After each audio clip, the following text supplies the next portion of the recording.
What's up, everybody? This is Versus episode 10. We are continuing our quest to watch all of these Tooth Fairy movies, and depending on where you are, this is either Tooth Fairy, The Root of Evil, or Return of the Tooth Fairy, the second one in the franchise. I'm John Maher. That's Will Cohen. Will, this movie's special. How you feeling? What do you think? Well, you know how every week we seem to complain about the sequels not having continuity? Turns out continuity wasn't the problem. Turns out the problem was just the movies just fucking suck. Yeah, this movie has continuity. Let's throw up that trailer so you can see where we're at.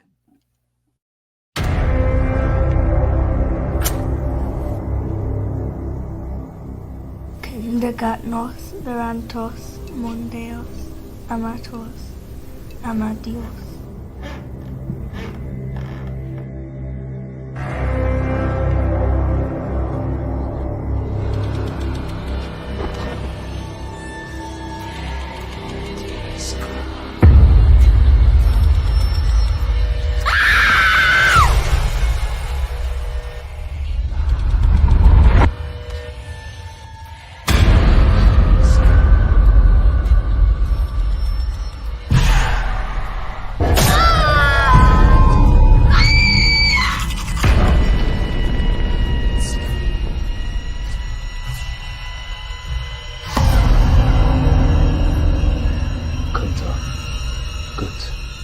Nosferatus.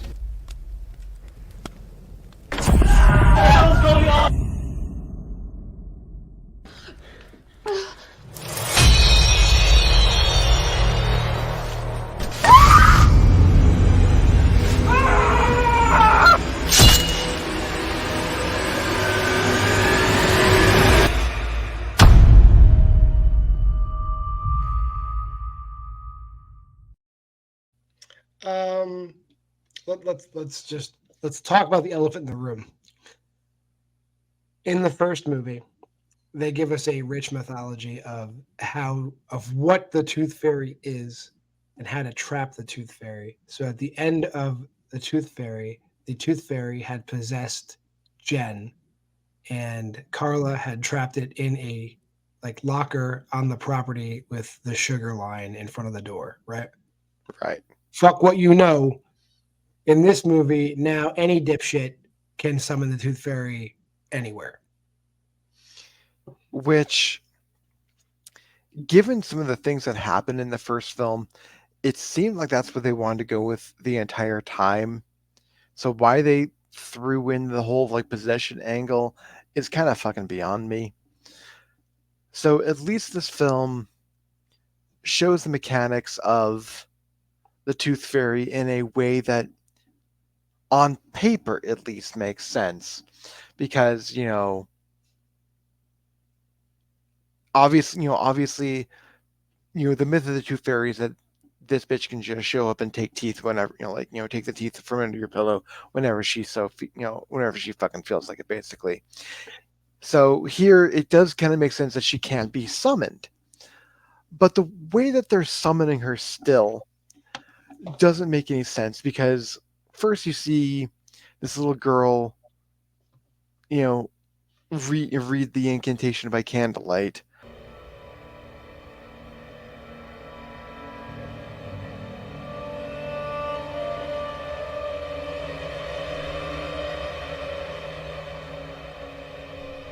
Which, why she would randomly want to do that, beyond me. She gets a text message from her friend that tells her to do it. No, this is like the very beginning of the very beginning, like you see on the screen, a text message bubble appears. Oh, right. Summon two. If you don't summon her, if you don't summon her, you're a chicken. Yeah. Which, that's the best reason to summon demons is buck. Apparently all kids are remembering fly over in Britain. Yeah, so that happens. The cold open is just she summons the Tooth Fairy. It kills her and her mother. Just both. A child is killed. Boom, flat out, done. Mom.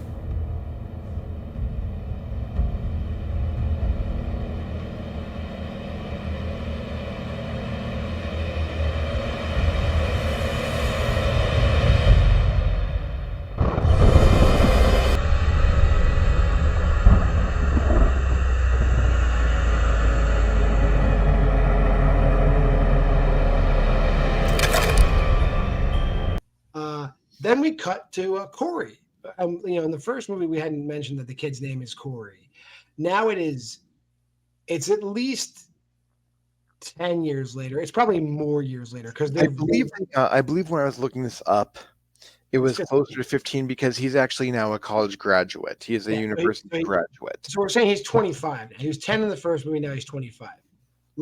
Point of order. In the beginning of the first movie, it's 30 years before the rest of the movie. Now it's 15 years from that. The way people dress 45 years straight is exactly the same. The technology that's available 15 years apart, the cell phones are exactly the same. The computers look exactly the same.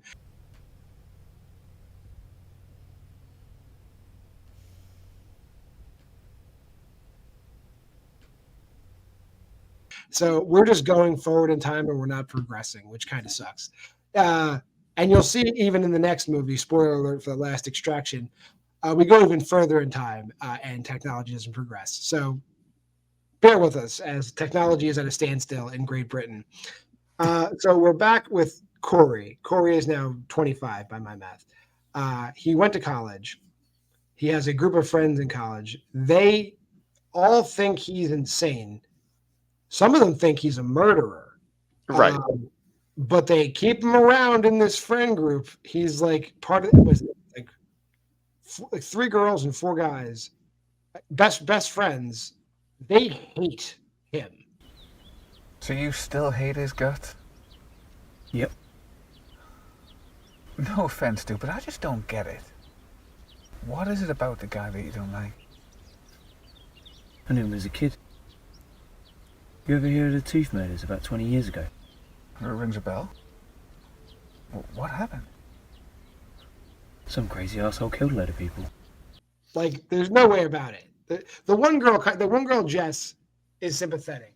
The other 2 girls and the 3 guys all think he's a crazy possible murderer. To the point that, like, they essentially ask him out on this weekend as a practical joke. Yeah.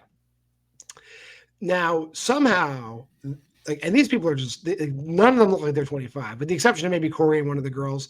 Some of the people look like rough for like 25, even 30. Right. Now, apparently, the ability to summon the Tooth Fairy is just common knowledge, because not only does some random like grade school girl have the actual like Aramaic incantation they do, but this guy Paul has like a thick ass like Gideon Bible sized spell book that has the Tooth Fairy and everything else. It's probably the same book we see in like Conjuring the Genie and all these other movies. I flick through this. It's got incantations, rituals. Tooth Fairy's going to make a little appearance. But like the tooth, because it's the same kind of illustrations. He's got the full incantation how to like summon the Tooth Fairy, and they're going to summon the Tooth Fairy as a goof. And we'll get back to the convoluted bullshit of these relationships later, but this is just a stupid premise.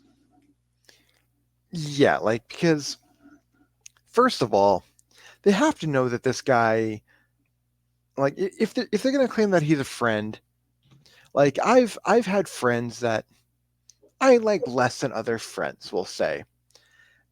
But even when I know that they've gone through a traumatic event, the last thing that I want to do is make them go through a similar traumatic event. Like, these guys, it's not that they hate him. It's like they want to trigger another episode in him to see which way of the coin he falls, whether he just like falls to pieces into a big blubbering mess, or whether he kills them all. Yeah, like basically the guy Paul believes that Corey is the murderer that murdered when he was 10, that he murdered all the people in the first movie. He's now a full-grown adult. Well, would you want to trigger somebody who committed a mass murder at 10? I don't think so. Well, are we jumping the gun to say that there's a reason why Paul wants to do this too? One of the people that died was his cousin. I don't know who was his cousin. I imagine one of the other children was his cousin. Like, yeah, but he does blame Paul for this. He blames Corey for it. Or Corey. I'm sorry. But we also learned that Corey's Aunt Carla, is now committed, and Joe has disappeared. Like, we learned these things in passing. So right. the only character that returns is Corey. Now they have this party, and like they're there for days. Like they drink, they dance, they go to sleep.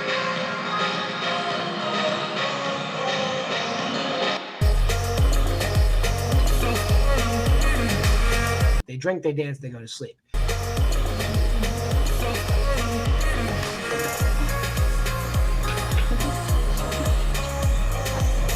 The whole time, like they don't summon the Tooth Fairy until like the second night they're there. The whole first night and second day and part of the first day they're there, Corey is not well.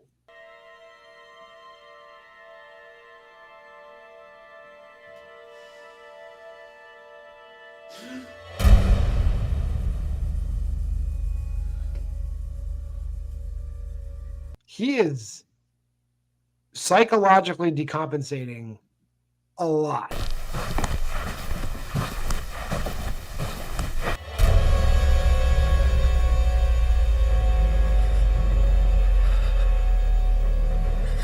To the point that he hallucinates ripping his own teeth out. He collapses in the bathroom.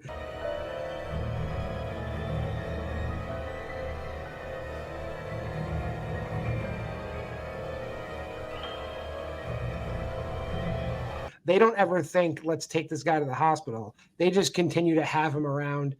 He's actively psychotic. He walks away.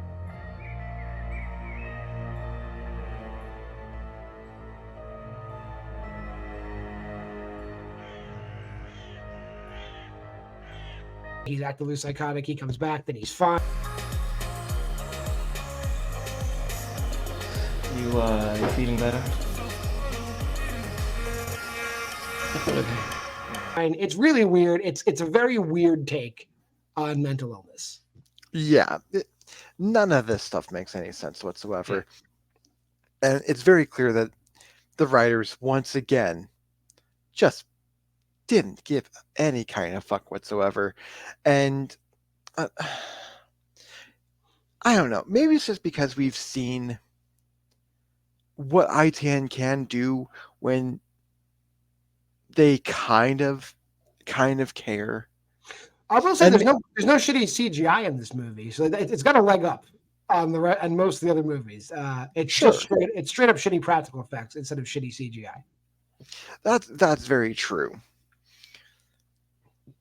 But they don't use those practical effects to any good degree either. Like we've seen what people like Peter Jackson and Sam Raimi can do when you have cheap budget and you can only do like cheap practical effects. They can't even do what they did in the 80s, which is really fucking sad. Yeah, this is really just a movie where like you have to just convincingly pull people's teeth out. It's really that's the whole gimmick. Though let's get into let's get to the actual practical joke. Right. Practical joke. So they do the actual incantation from the book, summoning the Tooth Fairy.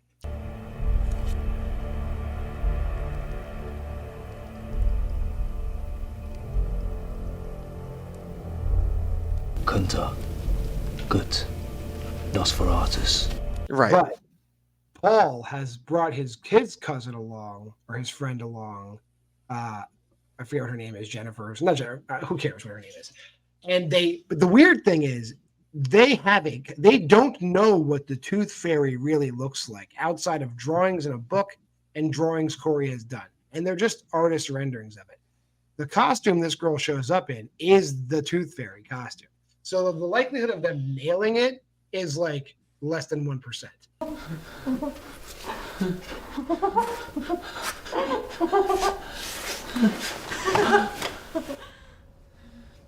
Who are you? Oh, yeah. They nail it. Like, she nails it. The costume is exactly the same. And they basically torture Corey. It's not just like an inquisition, it's a torture.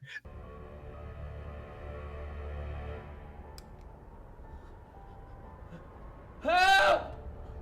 Help! Won't hear from here. Don't waste your breath.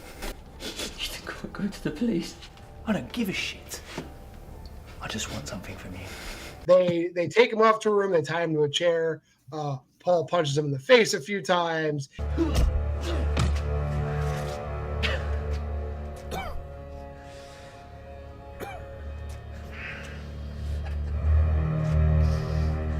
I'm gonna take one from the back. He threatens him with pliers. It's not this. This is not a practical joke. Well, and it gets Because real he's silly real quick too, because first of all, you don't like. They could have had something here. All they had to do was just take this, take the scene where the cousin's playing the Tooth Fairy just one step further. Just had that go a little bit longer, because then we could have actually had a lingering moment where we think that Paul may be just hallucinating this. And that's why the costume is so accurate. But no, because these films have a contractual obligated time, run time, they just blaze through the scene whatsoever, just as quickly as humanly possible, and just fuck it up. The other weird thing that they fuck up royally is they're trying, and so many other like probably thousands of movies have done this better. They're towing the line of they're making you ask the question: Is Corey hallucinating this and he's the killer? Like Norman Bates, like he's like a Norman Bates character, or is the Tooth Fairy really there? But then at the end, they get rid of all of that ambiguity because the Tooth Fairy is there. So why bother with the red herring? Why bother? And then at the end, I'm going to spoil the whole fucking thing. And at the end, they recant. They do the fucking Friday the 13th Part 5 ending.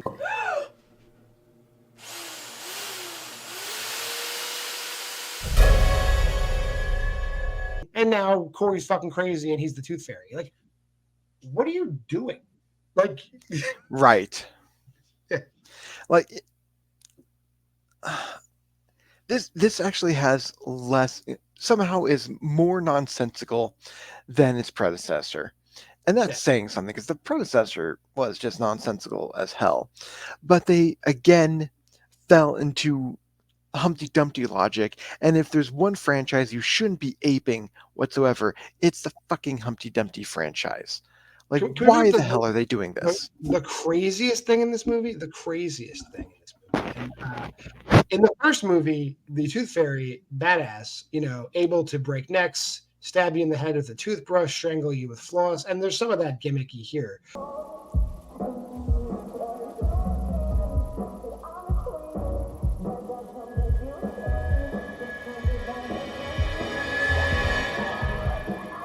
But for no apparent reason, the Tooth Fairy shows up fucking strapped. The Tooth Fairy shoots people in this movie. Oh, we can. Tooth Fairy has a gun and kills 3 people with a gun. Like, what are we doing?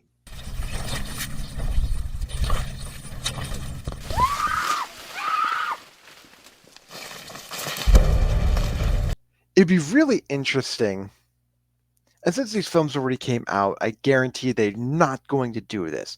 But as we keep seeing that the Tooth Fairy inhabits these other people, wouldn't it be, it would have been really interesting to see them, see the Tooth Fairy inhabit the abilities and personalities of the people that they have. So, we could have seen easily in the last film that that the Tooth Fairy, the person who becomes the Tooth Fairy, is like a gun expert or marksman or former military or something to explain why she's strapped to the nines here. But they didn't think about that, and they didn't care. Again. Yeah. So then the Tooth Fairy goes around, and the Tooth Fairy is imitating people for some reason. There's a lot of just scenes where the Tooth Fairy is. It never leads to anything. The Tooth Fairy mimics at least 3 or 4 of the people in the house.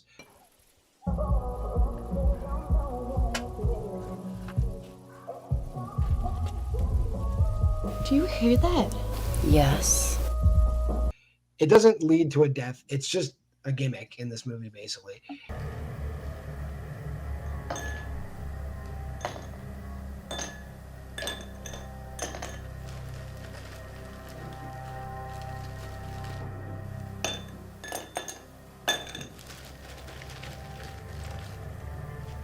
God, don't sneak up on me like that. Did you get the booze? No. Alcohol's bad for the teeth. Shoots a bunch of people. There's the scene with the Louis C.K. looking guy where she's like, give me a tooth. And he gives her a tooth.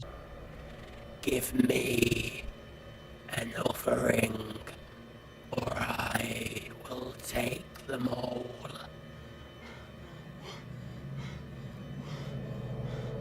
So give me another tooth. And he gives her another tooth.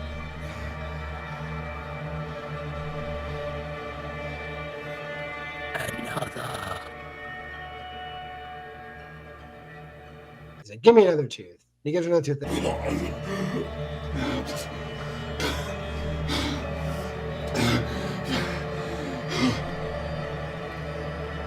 Another. And then she kills him anyway. Like, what the fuck? What?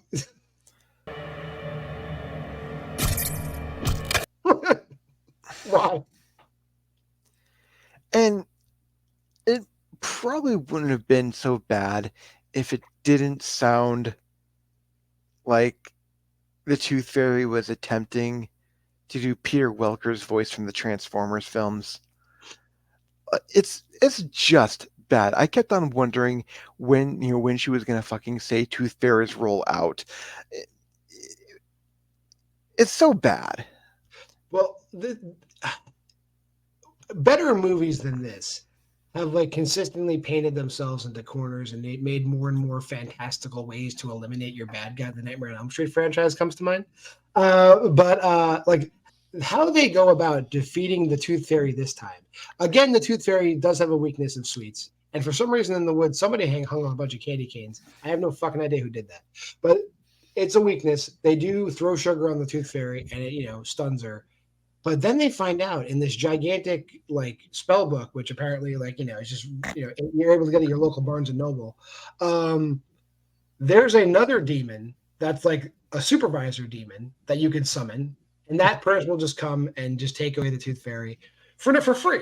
You don't have to do shit. Like you don't need to sacrifice a child or kill a lamb or gouge out your eyes. The collector demon just comes, grabs the Tooth Fairy by the scruff of her neck, and just drags her away.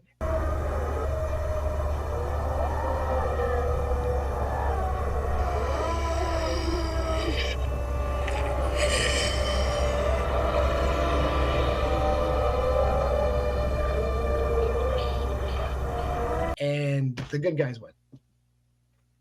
That is the dumbest shit ever. Yeah. If you're going to have something like this, have some kind of payoff. Yeah. Have the other shoe drop. And I guess technically the other shoe does drop, because doesn't it? I could have sworn for some reason I thought it ended with the stinger with Corey becoming the Tooth Fairy, Yeah. but And the funny thing is, like, here they do this too. It's so stupid. It's like 3 months later. It's like, so and he's with Jess now. Like they're in a relationship. So 3 months pass. It's like latent in him.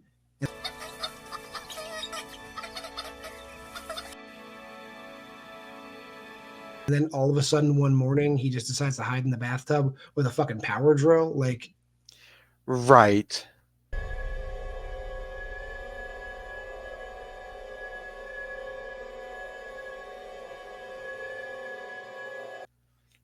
And him holding the power, and they freeze on this. They do the sleepaway camp. Way too long. I thought there was something wrong on my phone when I was watching this. It's like, oh no, it's just the film. Okay. Yeah. And like we made the movie seem pretty simple. It actually is fairly simple. It's just like yeah, there's continuity. It's the same characters, but nothing progresses in society, and they change the rules, and they will do it again, and they will do it again, and they'll do it again. Just so you know, that's what's coming. Will, do you have a drink for us?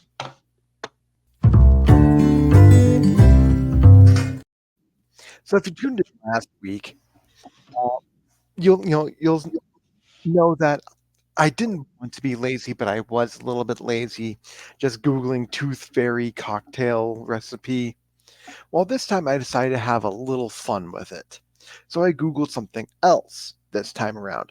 I googled teeth cocktail recipe, and I came up with something that was just very oddly appropriate for this. This is technically considered a Halloween cocktail. Shout out to fakeginger.com for this wonderfully twisted little recipe here. So let's jump down to the recipe. Come on, give me the recipe. You can do it. You can do it. Here we go. All right. So, in case you didn't understand how to make a simple syrup, they actually tell you how to make a simple syrup in this. So, thank you so much for Fake Ginger for making this as easy as humanly possible. The cocktail is 1.5 ounces, so a shot and a half of whiskey. Really, if you're going to go that far, just do the full 2 shots. I'm saying this is how I always do it whenever I do recipes like this. But you do you. 1.5 ounces of pomegranate juice. Again, just do 2 shots. Just do the 2 shots. Don't be a wuss about it. 1 ounce, 1 shot of simple syrup. 1/2 ounce of fresh lemon juice, ice, and for the piece de resistance, you use fresh pomegranate seeds, and you drop them in the glass.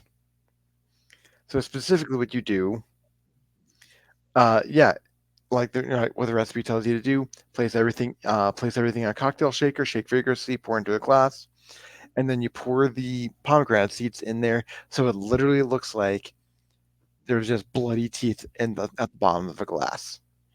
All right. Which to this sounds actually amazing. So do a little lemon twist as a garnish if you want. I'm never that fancy because I usually just want to drink. Speaking of drinking, let's get to some moments. Here's what I would say. I work in the field of mental health. I am a mandated reporter. For all you mandated reporters out there, watch this movie. Anytime you would be obligated to call the fucking police or an ambulance to take Corey away, have a drink. Every single time that Corey says, "I'm not feeling well," or something like that, take a drink. Every time it cuts to Paul and he looks fucking evil, take a drink. Every time you go to adjust your TV because you think your TV is too goddamn dark, and it turns out it's just a fucking movie, take a drink. And that's that. That should do the drink for you. If you made this far in the episode, like, comment, subscribe, and share. Go to the Facebook group Why We Love Horror. Check us out on TikTok at WWL Horror. And every Monday we do this, unfortunately, for you, so you don't have to. Wednesdays, optional. There might be a Why We Love Horror trivia. Check the page. If it's there, it's there. Thursday, Why We Love Horror. Horror headlines live at 9 o'clock across all the platforms. And Friday, Why We Love Horror trivia. Usually a double dose. Again, we appreciate you being with us. I'm John Maher, and that is Will Cohen. And we'll see you next week on Versus.